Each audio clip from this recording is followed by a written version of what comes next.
Our first sip of alcohol. Another round? Absolutely. Go. I'll have some celery. Really don't think we should be doing this many drugs. I don't think we should be doing anyone right. That's you. Halo Sobat Gentis, bagaimana kabar kalian semua? Semoga sehat dan tetap produktif tentunya. Kembali lagi ke channel ini. Kali ini saya akan bercerita tentang film yang menjadi versi komedi dari The Purge. Film bercerita tentang keadaan ekonomi Amerika yang semakin terpuruk, buat-buatan miras pun menjadi hal yang sangat lumrah di negara itu, hingga pemerintah pun turun tangan dan menciptakan undang-undang untuk melarang peredaran dan penggunaan barang-barang haram tersebut, kecuali untuk satu hari selama 12 jam, yang dikenal dengan nama binge. Oke, langsung saja mari kita simak alur cerita dari film ini, and let's go guys.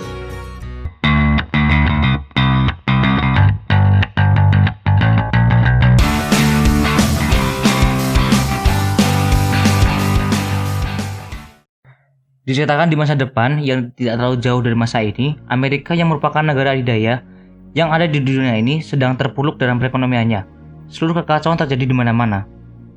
Masyarakat yang putus asa akan kekacauan yang terjadi beralih ke pengobatan sendiri dengan menggunakan narkoba dan sejenisnya. Semua kekacauan ada pada tingkat tertingginya, pencurian, kerusuhan, penghancuran, membuat Amerika semakin dan semakin terpuruk. Pemerintah pun tidak tinggal diam akan kekacauan yang terjadi di sini. Melalui kongres yang telah diadakan, sebuah peraturan baru menetapkan bahwa penggunaan narkoba, obat-obatan terlarang, dan seluruh minuman yang mengandung alkohol akan dilarang beredar dan ilegal di negara ini. Setelah kebijakan itu ditetapkan, perlahan Amerika menjadi negara yang lebih baik dan damai. Namun ada satu pengecualian dalam peraturan itu. 1 tahun sekali, embargo itu dicabut. Narkoba, minuman keras, dan obat-obatan terlarang akan didistribusikan kepada penawar tertinggi. Selama 12 jam dalam satu hari, warga negara Amerika berumur 18 tahun ke atas akan diizinkan secara hukum untuk berpartisipasi dalam RUU A2904 milik Amerika atau yang lebih dikenal dengan sebutan binge. Semua warga yang berpartisipasi akan kebal secara hukum dan pesta yang penuh minuman keras, narkotika, akan dilegalkan pada hari tersebut. Film pun dimulai dengan penyuluhan yang dilakukan oleh guru bernama Pak Carlson di salah satu sekolah yang ada di Amerika tentang buruknya aktivitas binge jika dilakukan oleh para murid sekolah. Dia memperlihatkan setiap kebodohan, kekacauan, dan pengrusakan diri bila mereka mengikuti acara binge ini. Para murid terlihat tidak terlalu peduli akan cerita bodoh yang diucapkan oleh guru tersebut. Dua murid yang menjadi tokoh utama di film ini, yaitu Hex dan Griff, berencana akan ikut dalam acara binge ini. Nantinya, dua orang sahabat yang masih polos tersebut tidak akan menyangka perjalanan apa saja yang akan mereka hadapi untuk sampai di acara binge itu. Kelakuan konyol, kocak, dan kebodohan-kebodohan yang akan mereka lakukan nantinya. Hex secara antusias selalu ingin untuk datang ke acara tersebut. Bahkan dia sampai menciptakan kendaraan konyol miliknya yang seperti odong-odong modif. Dan di lain sisi, Griff yang terlihat culun tidak mempunyai keinginan untuk datang ke acara tersebut dan lebih memilih bersantai ceria dengan keluarganya. Hex selalu menghasut Griff untuk datang ke acara tersebut, tetapi Griff selalu ingat perkataan guru tadi tentang selalu adanya kerusakan, kebodohan yang akan terjadi bila kita mengikuti binge. Tiba-tiba, Tina, seorang perempuan cantik yang menjadi idaman Griff, yang juga merupakan anak kandung dari guru killer di sekolah itu yang bernama Mr. Carlson, datang menghampirinya. Griff lalu dengan candaan konyolnya dan tingkah bodohnya bertanya pada Lina, apakah kau akan mengikuti acara binge ini? Lina pun menjawab, aku akan memikirkannya dahulu. Lina kemudian membuka loker yang ada di depannya dan sebuah kejutan muncul berupa surat ajakan ke acara binge dari seorang yang belum diketahui. Harapan Griff untuk mengajak Lina untuk pergi bersama pun hilang. Walaupun belum diketahui siapa yang mengajak Lina ke dalam acara binge ini, scene berganti ke Hex yang berada di dalam hall untuk pelajaran musiknya.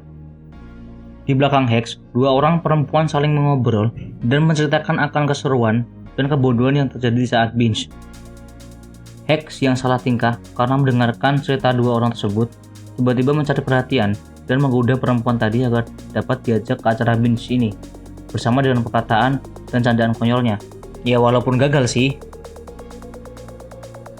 Beralih ke Griff yang baru saja selesai mandi setelah pelajaran olahraga dan duduk di kursi ruang ganti. Ia didatangi oleh guru Mr. Carlson. Mr. Carlson diketahui merupakan ayah dari Lina, wanita yang disukai Griff. Mr. Carlson datang untuk memberitahu Griff bahwa dia diterima oleh universitas ternama yang ada di sana. Griff kemudian berterima kasih kepada Pak Carlson dan senang akan lolosnya dirinya di universitas tersebut. Pak Carlson lalu membahas sedikit tentang Binge. Dia bertanya, apakah kau akan mengikuti acara Binge ini malam nanti? Apakah kau tahu di mana acara besar ini akan diadakan? Griff pun hanya diam dan terbata-bata setelah gelang yang disembunyikannya di balik handuk di sampingnya diketahui Pak Carlson. Karena gelang tersebut merupakan akses untuk masuk ke dalam acara Binge nanti, Pak Carlson terlihat sedikit kecewa dan bertanya-tanya.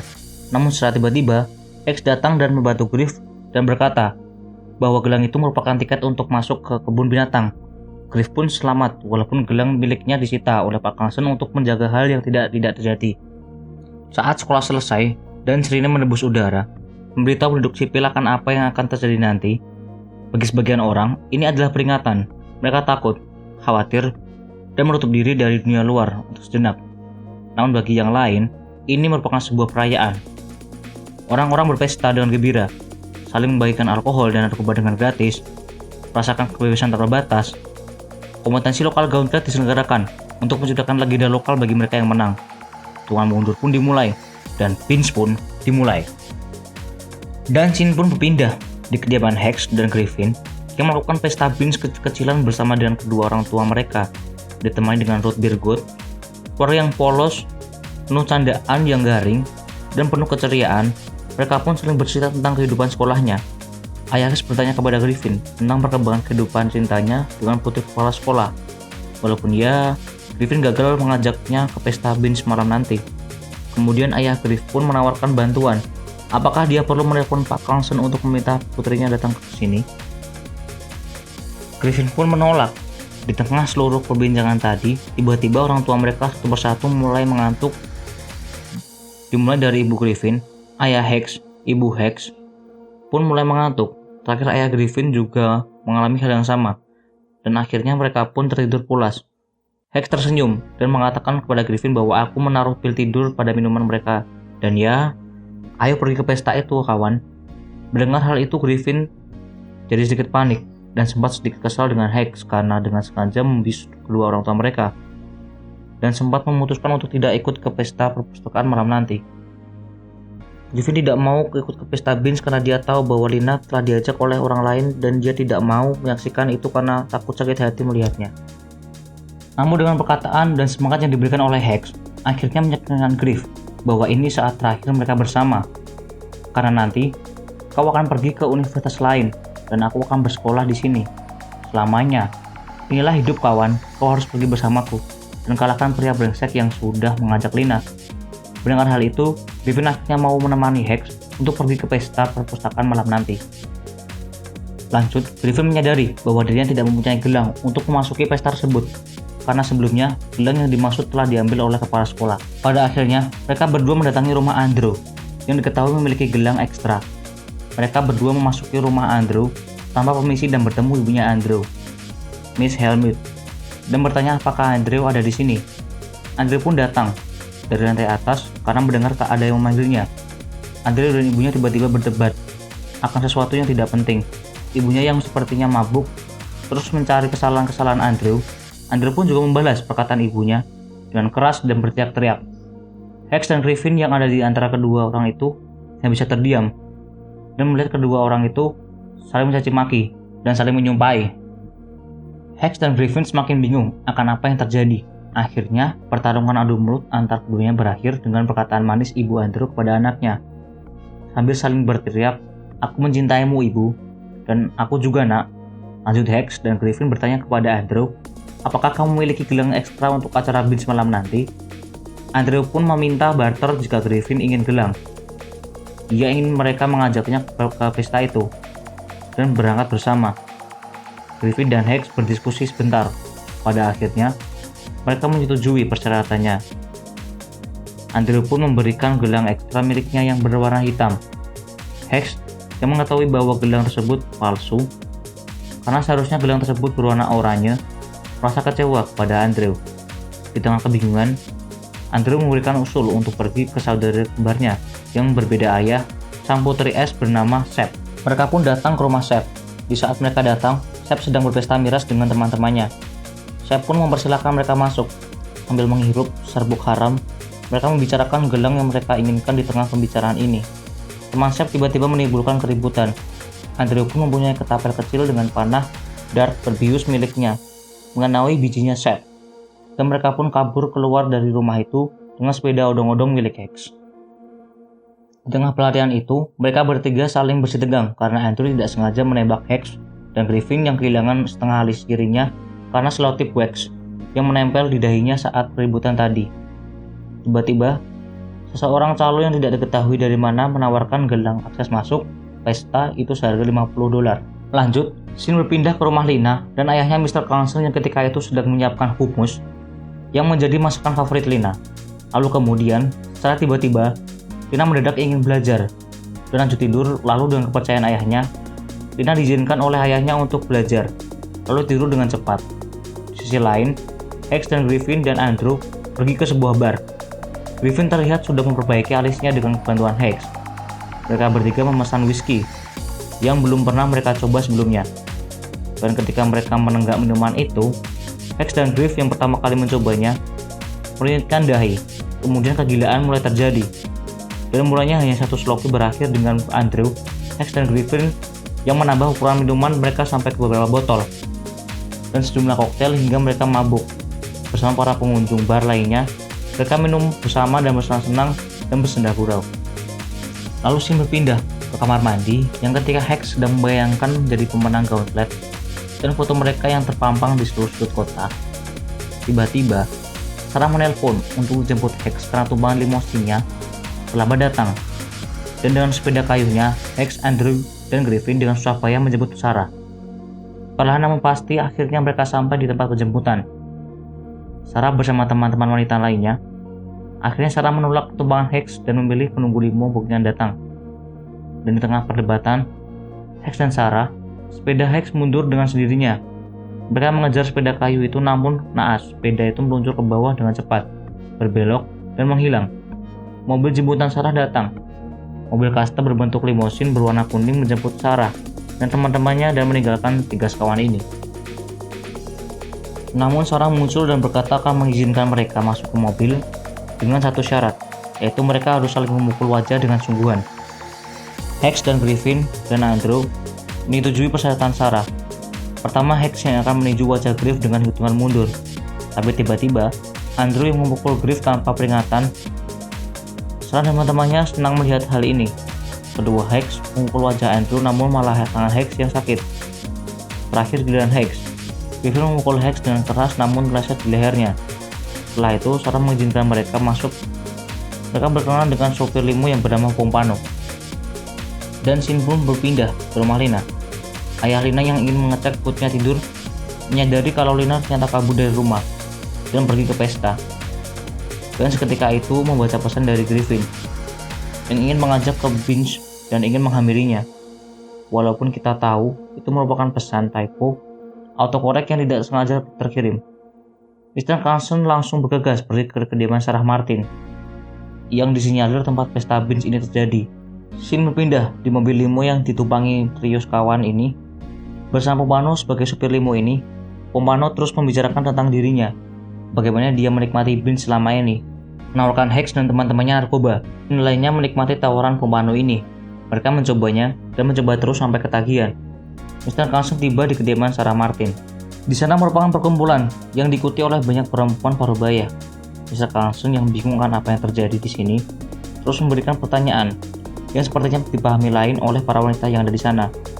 Dia terus menanyakan putrinya yang hilang. Tapi para wanita ini memahami perkataan Mr. Carlson adalah suatu permainan peran yang sedang dibuatnya. Mr. Carlson pun berterbawa suasana yang diberikan oleh para wanita ini dan mengikuti keinginan mereka.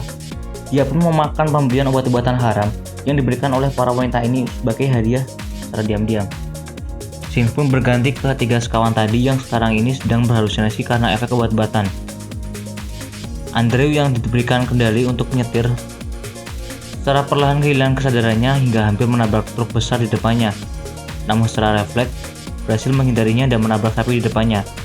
mereka turun dari mobil dan melihat keadaan sapi yang telah ditabraknya. Dengan inisiatif mereka, Hex memberikan beberapa obat-obatan haram miliknya kepada sapi yang tergeletak di depannya. Sambil menangis, mereka terus berusaha membangunkannya, hingga tiba-tiba sapi tersebut memunculkan air susunya ke wajah 3 orang konyol tersebut, hingga sapi tersebut terbangun dan berlari sampai ke tengah jalan raya dan tertabrak oleh truk besar lainnya. Pak Carlson yang diketahui tengah mabuk dan ngefly karena obat-obatan terlarang, turun di suatu bar cafe dan menanyakan tentang di mana acara binge ini akan dilakukan kepada murid sekolah yang dihampirinya. Pak Carlson yang terlihat emosi meninju siswa tersebut hingga terkapar karena jawabannya tidak sesuai keinginannya. Pak Carlson terus bertindak kasar dan menendang pemuda ini hingga teman-temannya menghindarinya dan memberitahu Pak Carlson di mana acara ini akan diselenggarakan dan memberikan obat-obatan haram miliknya ke Pak Carlson. Di sisi lain, Hex, Griffin, dan Andrew yang ditinggalkan oleh Sarah dan teman-temannya karena telah membunuh sapi berjalan di pinggir jalan sambil mencari tumpangan orang lain. Namun tiba-tiba Shep dan teman-temannya datang dan menculik 3 orang ini di suatu bar. Shep menyuruh ketiga orang lain ini untuk makan tacos pemberiannya. Tacos ini telah diisi oleh jamur ajaib yang diketahui dapat memberikan efek halusinasi dengan tingkat tinggi bagi pemakannya. Mereka pun terus makan, dan makan. Semua taco yang diberikan oleh teman-teman Shep hingga semua mual dan sudah tidak kuat lagi. Di lain sisi, Lina yang sedang sendirian di pesta tersebut tiba-tiba melihat Hex, Griffin, dan Andrew yang sedang dipermainkan oleh Shep dan teman-temannya melalui acara yang diadakan secara live ini. Hex, Griffin, dan Andrew yang merasakan panas di kujur tubuhnya karena telah memakan tacos isi jamur ajaib tadi, mandi di tengah kolam air pancur yang ada di tengah kota. Konflik pun terjadi di antara ketiganya. Perdebatan sengit antara 3 orang tersebut memecah persahabatan mereka, dan ketiga orang ini pun berpisah dan pergi ke jalannya masing-masing. Griffin, Hex, dan Andrew pun berhalusinasi hingga menciptakan dunia menurut pandangannya sambil menari dan bernyanyi. Scene pun berpindah di mana Griffin, Hex, dan Andrew tiba-tiba terbangun di tempat di mana pesta binge ini diselenggarakan. Pesta narkoba, miras, dan aksi penuh kegilaan lainnya terjadi di tempat ini. Griffin pun mencari keberadaan temannya ataupun Lina, dan di tengah keramaian itu, Griffin tiba-tiba teringat akan Hex dan fakta-fakta bahwa dia yang telah merencanakan semuanya. Spot ajakan yang ditujukan oleh Lina ternyata semua dibuat oleh Hex agar Griffin termotivasi untuk ikut ke acara ini. Di samping itu, perlombaan gadget ini pun dimulai, dan Griffin, Hex, serta Andrew ikut andil di dalamnya. Tetapi untuk memulai perlombaan ini, diperlukan 4 orang di setiap timnya, namun mereka hanya bertiga. Saat tiba-tiba, Pak Carlson datang dan ikut sebagai orang keempat di acara tersebut. Dan diketahui bahwa Pak Carlson ternyata bukan hanya guru biasa, tetapi dia adalah seorang yang legendaris di kota ini, yang bernama El Pantera. Perlombaan pun dimulai dengan Griffin yang harus meminum segantong campuran miras dan harus bersiul setelahnya. Mereka berhasil dan lolos ke babak selanjutnya. Dan di perlombaan kedua, Andrew harus menang dari adu panco dengan bulu untuk menggigiti lawannya walaupun dia kalah. Lalu ke pertandingan ketiga, pertandingan penentuan, di mana El Pantera harus minum segelas besar miras dan menaruh donat ke kepala aligator depan selama 5 detik agar mereka lolos ke babak selanjutnya. Dan dengan dramatis, El Pantera memenangkan pertandingan ini. Pertandingan terakhir dan pertandingan yang menentukan segalanya ini, Hex harus menghirup sejumlah besar sabu sambil menirukan adegan suatu film, dan dia pun berhasil secara dramatis. Dan kemenangan ini berhasil didapatkan oleh para pemuda ini. Mereka pun menjadi legenda sebagai salah satu pemenang para Gauntlet tahun ini, dan wajah mereka terpampang di seluruh penjuru kota, dan mereka menjadi semakin populer di antara teman-temannya. Griffin pun berhasil mendapatkan wanita di dalamnya, yang tentu telah direstui oleh Pak Carlson, dan cerita pun berakhir. Oke, pesan moral dari film binge ini adalah seberapa buruk tingkah laku teman kita, dan apabila semua kelakuan buruk itu untuk kita, maka terimalah. Karena pada dasarnya itulah yang terbaik dan tentunya tidak akan terulang lagi 2 kali dalam hidup kita.